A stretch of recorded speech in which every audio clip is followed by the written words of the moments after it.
Okay, we're almost done with the book of Numbers at this point. In fact, in chapter 25 of Numbers, where you're going to pick up today, we have the people of Israel falling into the worship of the Canaanite gods, the god Baal, who is going to be a thorn in the side of the Israelites for a long time yet to come.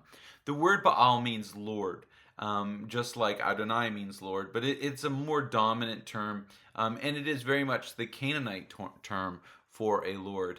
We know quite a bit about the Baal of Canaanite religion because we in the 1950s there was a text discovered at Rosh Shamra in a language called Ugaritic, which is called the Ugaritic Baal cycle. There's a huge mythos around Baal rising his power. One of the curious things about Canaanite religion is that they believed that the rise of a particular king and that particular king's household gods went together. So if a king came to power, it was because his household god had also come to power, and they were reciprocal. They were connected together.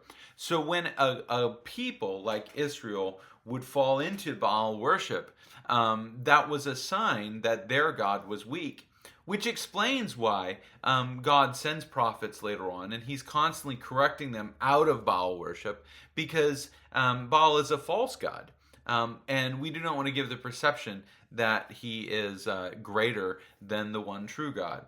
Now, you will, at the end of this week, dive into the book of Deuteronomy, which you will notice immediately is very different from Exodus through Numbers, even though it tells the same story.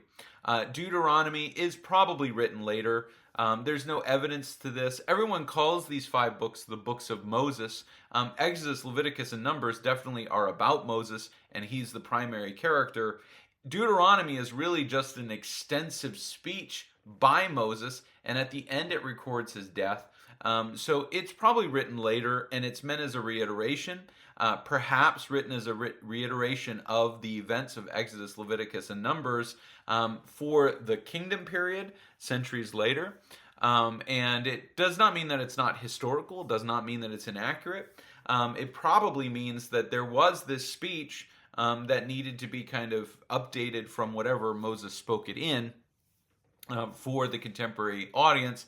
And there were things he said, perhaps in those speeches, that didn't pertain to the events of Exodus, Leviticus, and Numbers, but did pertain to that future kingdom.